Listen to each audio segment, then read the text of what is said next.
Students, in this video we are going to solve question number 4 of miscellaneous exercise 12.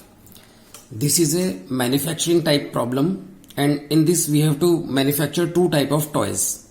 So in this question the information is given in a table form.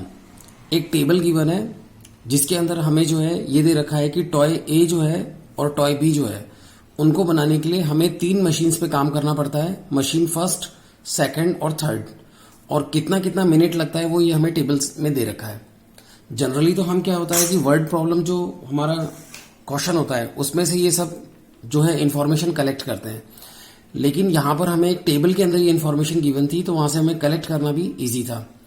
Students, यहां पर एक चीज जो है वो note करना बहुत important है कि वो जो हमें टेबल बुक में दे रखी है वो जो है हॉरिजॉन्टल फॉर्म में है. दैट मीन्स टॉय ए और टॉय बी जो है वो इधर लिखे हुए हैं और मशीन फर्स्ट, सेकंड, थर्ड इधर लिखी हुई है.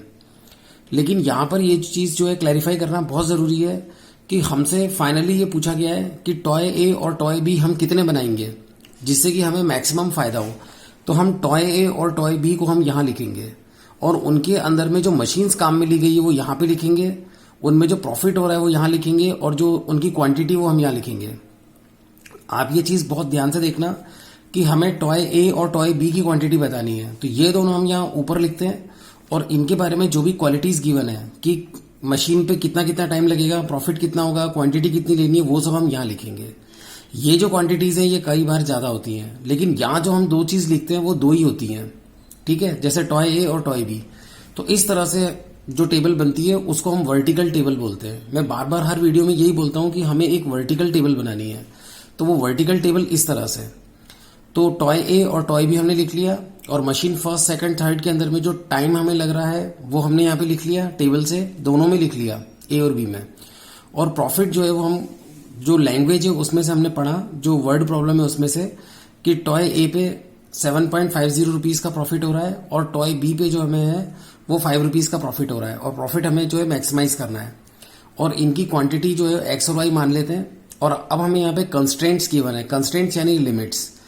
तो तीनों मशीन जो है वो हमें 6 आवर्स अवेलेबल है, तो 6 आवर्स को हम 60 मिनट से मल्टीप्लाई करके 360 मिनट बना लेंगे, क्योंकि यहां पर जो इन्फो है वो मिनट्स में है तो आवर्स को हमें मिनट में चेंज करना पड़ेगा. तो तीनों मशीन जो है वो 6 आवर्स यानी 360 मिनट अवेलेबल है. तो 360 मिनट, 360 मिनट, 360 मिनट यानी कि 360 मिनट तक अवेलेबल है, उससे ज्यादा अवेलेबल नहीं है. यानी कि हम जो मशीन्स को है 360 मिनट या उससे कम यूज कर सकते हैं, लेकिन उससे ज्यादा यूज नहीं कर सकते. तो सबसे पहले हम जो है ये प्रॉफिट फंक्शन बना लेंगे. Z, एक टॉय ए पे हमें 7.50 का फायदा होता है, तो X टॉयज पे कितना होगा 7.50 मल्टीप्लाई बाय X. और एक टॉय बी पे हमें जो है 5 रुपीज का फायदा होता है, तो Y अगर हम टॉयज बनाते हैं बी वाले तो 5Y इस पे फायदा होगा. तो टोटल फायदा कितना हो जाएगा 7.50X प्लस 5 इंटू वाई. तो ये हमारा टोटल फायदा होगा, इसे हमें मैक्सिमाइज करना है.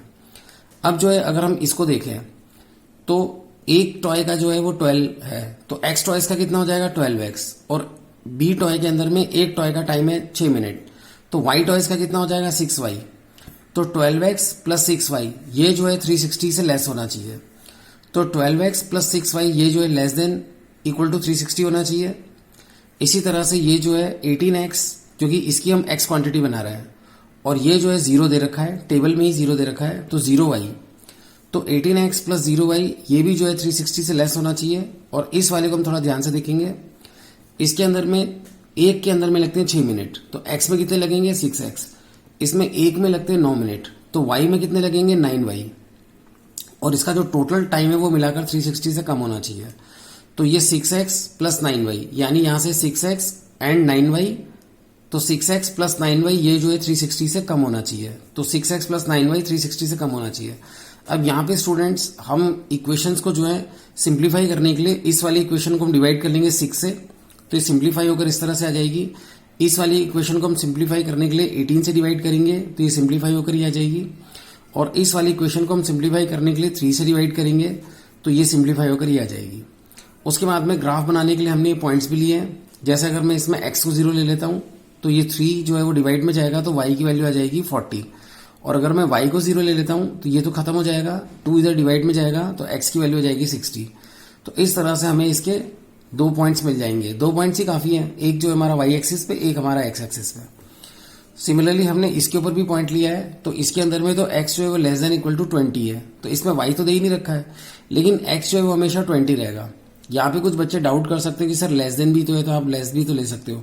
एक्चुअली ग्राफ बनाते वक्त हम ना इक्वल लेते हैं, तो x इक्वल टू 20 होगा, तो x जो है वो 20 पे ही फिक्स रहेगा, और y जो है इसमें है ही नहीं, तो y को हम कुछ भी वैल्यू ले सकते हैं, 0, 10, 20 कुछ भी। तो इस तरह से टेबल तो बनानी पड़ेगी। और इसके अंदर में भी हमने सेम इसकी तरह से जो है पॉइंट्स ले लिए हैं। अगर x 0 होगा तो y 60 होगा, और y अगर 0 रखेंगे तो ये 2 डिवाइड में जाएगा, तो x आ जाएगा हमारा 30। तो फिर ये तीनों जो है हमने टेबल बना ली है, तो तीनों लाइंस को हम यहाँ ग्राफ पे प्लॉट कर लेंगे। ये हमारी लाइन है x इज इक्वल टू 20, और ये हमारी लाइन है 2x plus y less than equal to 60। Equal to 60 बोले तो ज्यादा बेटर होगा, क्योंकि लाइन के ऊपर तो इक्वल ही होता है। तो 2x plus Y equal to 60, और ये हमारी जो लाइन है, ये जो हमारी ड्रॉ कर रखी है, ये है हमारी 2x plus 3y equal to 120। उसके बाद में जो है ओरिजिन जो है हम तीनों लाइंस के अंदर में जब पुटअप करेंगे, तो तीनों लाइंस के अंदर में टूवर्ड्स द ओरिजिन वाला रीजन जो है वो आ रहा है। टूवर्ड्स द ओरिजिन वाला रीजन जो है वो इसके अंदर में आ रहा है। तो टूवर्ड्स द ओरिजिन जब हम रीजन लेंगे, तो ये वाला रीजन हमारा जो है कॉमन सॉल्यूशन आएगा। इसके अंदर ये छोटा सा रीजन नहीं आएगा, क्योंकि ये इस वाली लाइन के ना अगेंस्ट है, उसके उस तरफ है। तो ये जो हमारा पेंटागन है, ये हमारा जो है फिजिबल रीजन आएगा। तो इसके अंदर में जो कॉर्नर पॉइंट है, ए पॉइंट जो है वो 0,40 है। बी पॉइंट फाइंड करने के लिए दोनों लाइंस को हम सॉल्व करेंगे, तो बी वाला पॉइंट हमारा 15,30 आ जाएगा। सी वाला पॉइंट जो है वो x इज इक्वल टू 20 पे है, तो इसका x तो 20 होगा, और ये इस वाली लाइन पे भी है, तो इसमें x को 20 रखकर y भी 20 आ जाएगा। तो सी वाला पॉइंट हमारा 20 हो जाएगा। डी वाला पॉइंट हमारा 20,0 है, और एक हमारा ये वाला पॉइंट है जो कि 0,0 है। अब स्टूडेंट्स, हमको जो प्रॉफिट फंक्शन है, जो कि हमारा ये z था 7.50x प्लस 5y, इसे हमें मैक्सिमाइज करना है। तो ये कॉर्नर पॉइंट्स हम इसके अंदर पुट करके देखेंगे। तो a पे यानी कि 0,40 जब हम इस पे रखेंगे, तो x को 0 रखेंगे और y को हम यहाँ 40 रखेंगे, तो ये सॉल्व करा रहा है 200। b हम रख रहे हैं तो ये आ रहा है 250, सॉरी b के अंदर में 262.50 है, c के अंदर में 250 आ रहा है, और डी के अंदर में 150 आ रहा है। ठीक है, और 0 पे तो ये 0 ही आ रहा है। तो इसके अंदर में सबसे मैक्सिमम कौन है? 262.50। तो इससे साबित होता है कि जो प्रॉफिट मैक्सिमम है वो x इज इक्वल टू 30 और y is equal to x is equal to 15 और y इज इक्वल टू 30 पे हो रहा है। यानी कि जो डॉल A है वो हमारी बननी चाहिए 15, और जो डॉल B है वो हमारी बननी चाहिए 30, और मैक्सिमम जो प्रॉफिट है वो 262.50 हो रहा है। Thank you.